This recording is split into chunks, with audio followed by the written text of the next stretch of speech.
So, one of the big issues and the matters that brings to my attention is of the issue on Iran, and I bring that up because of the situation that's going on between Israel and Palestine. Of course, Israel is trying to start a war with Iran, and they did start a war with Iran, and you know Israel's mission to purify the whole entire West Asia into their own hemisphere. And one of the reasons why I bring up the matter of Iran is that Iran has been in the topic of many issues with US military experts, political officials, and all the international geopolitical matters in the Middle East, or should I say West Asia. Now, one of the things that was a very big issue in 2022 was, of course, the morality police beating to death a woman named Masa Amini because of the way that she was wearing her hijab. Now, here's the thing. Now, does the Ayatollah regime should be held responsible and accountable, and they must go? Of course they do. Any regime that is authoritarian all over the world needs to be held responsible, accountable, and of course, that regime needs to go. Same thing with Israel's Netanyahu and all the other dictators all over the world. Now, I agree with the fact that the Ayatollah regime needs to go, but what kind of government would be replaced, let's say, if the Ayatollah must go? So,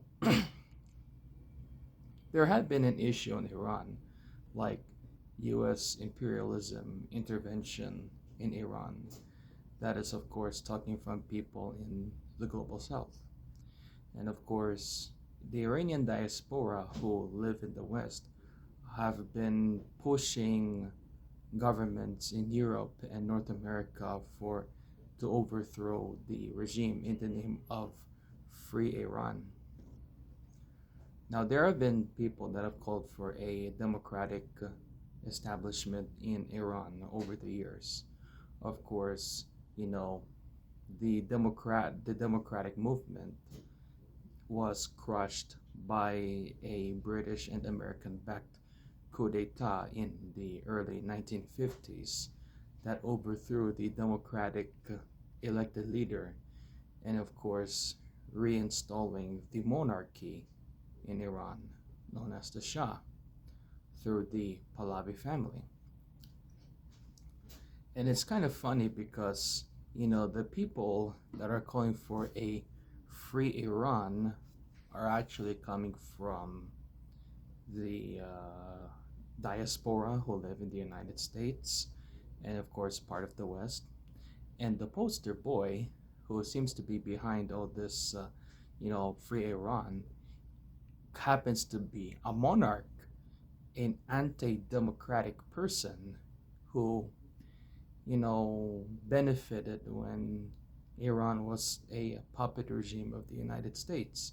Of course, I'm talking about the son of Reza Pahlavi, the monarch of Iran who ruled with an iron fist for almost more than 20 years before the Islamic regime took it over.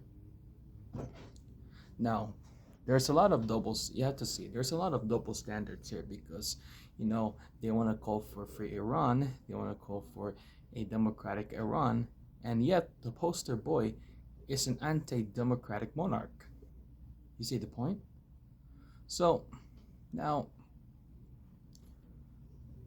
what kind of people would benefit, let's say, that the regime was overthrown, let's say today, right? Now, who's going to benefit from this? Would there be a mass privatization, or will people be given free social benefits in this, free Iran? Now, that's very sensitive issue, but you have to really look at this as a critical thinker, because I live here in the United States, and one of the problems here in this country is there is uncontrollable rent prices that is very high and people cannot afford it, so they end up becoming homeless and live in the streets. Or that insurances are not free, you have to pay the fee, and if you get hurt and if you don't have insurance, you die. And healthcare is a very, very, very expensive industry here in the United States. And I'm talking that as also someone who also works in healthcare. Well, not really as like a doctor or a nurse. And the education system in this country is really, really, really bad. And students who try to get educated get punished for it in the name of tuition fees or student debt through student loans. So, Iran has a more mass literacy rate compared to the United States. Even though the women are not allowed to are not allowed to show their faces or head in public, at least they are still more educated than women in the United States. And education there is also free of charge there, of course, if you're an Iranian citizen. Meanwhile, Israelis and citizens of Israel are enjoying the benefits of free healthcare, free abortion, free education, and tax-free of almost everything at the expense of the taxpayers of the citizens of the United States. And Iran clearly has no nuclear weapons compared to Israel. And I'm not pro-Iran or pro-Israel, but the reality is that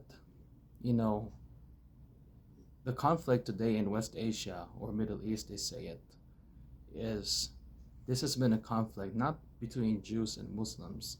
It's not between Arab tribes, but it's been a war between wealthy Europeans, wealthy Americans, and wealthy Arabs versus the Arab population who are like lower class or peasants, because of what happened after the end of World War I, when European countries started, colonizing parts of Asia. And then, of course, if you ever actually see the Free Iran movement and they live here in the United States, you have to understand this. The people who lived in Iran back then, they were only enjoying the benefits only if you're part of the upper class.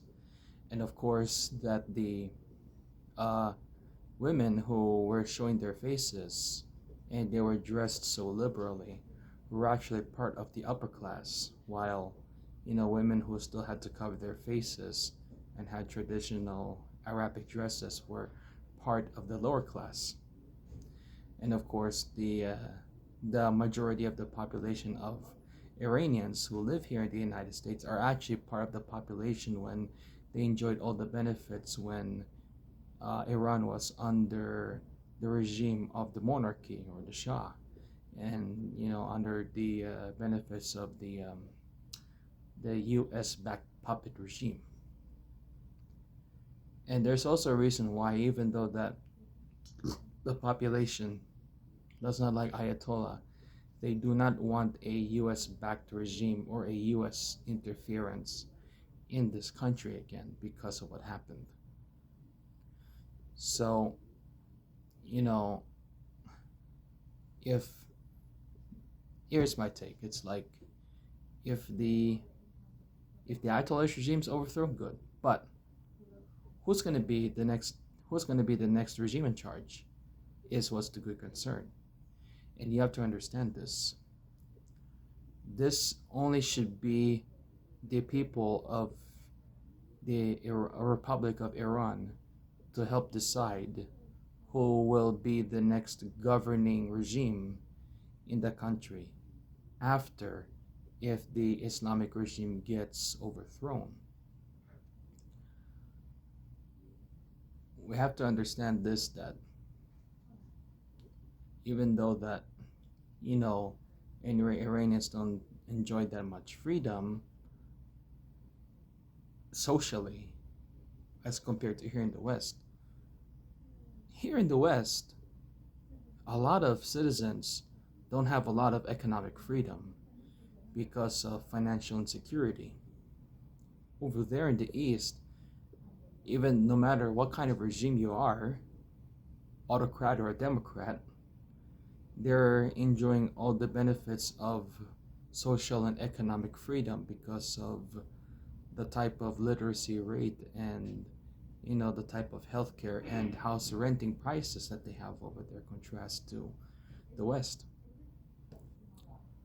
And even though that free market isn't really bad, but when free market becomes an absolute power in the economic market, it's really a really bad sight to see. And for me, as someone who lives in a country where neoliberal free market economic policies are part of the norms, I understand of the struggling economic poverty that people have to go through. And many Americans wish and yearn for a free healthcare and lower cost tuition fee and a rent freeze stability. So before you go out and support a regime change movement, you have to look into the intentions. What is the purpose of this movement? What do you want from out of it? What do you want to see in this country after this current regime is overthrown? Do you want this regime to have like this new regime to have like a rent stability cost, lower cost tuition fee, free healthcare, or like let's say booming benefits for small business? Good. But if you want a new regime that has mass privatization, higher costs of healthcare, education, and rent, no. That means that these big corporate elites are funding this regime change movement. So, before you start waving this, freedom or democracy movement, like let's say in this Free Iran movement, you have to look into it first. Who are in charge of the Free Iran movement? Who are in charge of this woman life freedom rallies? And who are in charge of, this anti-Islamic regime propaganda? And are they part of a scheme, or are they really legit? So, until next time, I'll see you in my next video. And always keep a lookout for when these movements are calling for an overthrow. Because it could be legit, but there is a lot of red flags.